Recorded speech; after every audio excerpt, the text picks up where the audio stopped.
നമസ്കാരം, ഞാൻ ശ്രീജിത്ത് സേ. വളരെ ദുഃഖത്തോടെയാണെങ്കിലും ഒരു കാര്യം ഞാൻ നിങ്ങളെയെല്ലാം അറിയിക്കുകയാണ്.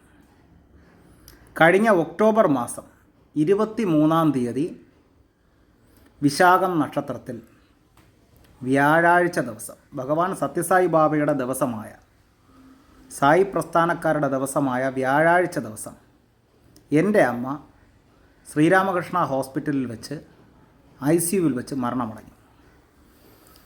ശരിക്കും പറഞ്ഞാൽ എൻ്റെ അമ്മയുടെ ഒരു മാസകർമ്മം, ഒരു മാസബലി ചെയ്തിട്ട് ഞാൻ ഈ വിവരം നിങ്ങളെല്ലാം അറിയിക്കാമെന്ന് കരുതിയാണ് ഇത്രയും ദിവസം ഞാൻ ക്ഷമിച്ചത്. ഇന്ന് അതുപോലെ വിശാഖ നക്ഷത്രമാണ്, വ്യാഴാഴ്ച ദിവസം കൂടിയാണ്.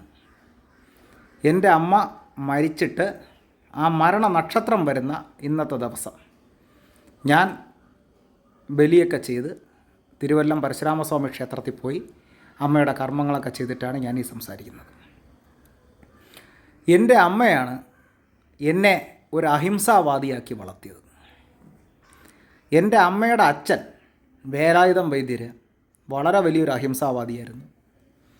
മത്സ്യമാംസാദികളൊന്നും ഉപയോഗിക്കാത്ത ഒരാളായിരുന്നു. ഒരുപാട് വായിക്കുന്ന ഒരാളായിരുന്നു. മഹാത്മാഗാന്ധിയുടെയും ബുദ്ധഭഗവാന്റെയൊക്കെ വലിയൊരു ആരാധകൻ കൂടിയായിരുന്നു.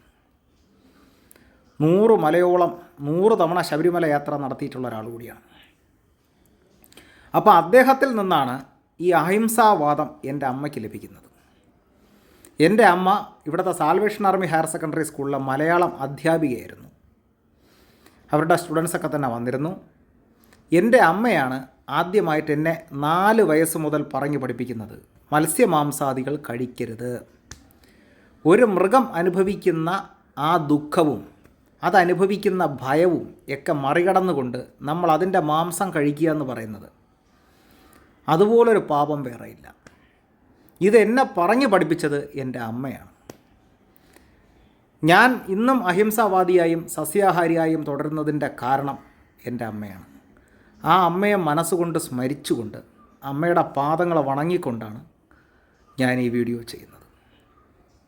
തീർച്ചയായും നിങ്ങളുടെ കുട്ടികളെയും അഹിംസാ മാർഗത്തിൽ വളർത്തുക.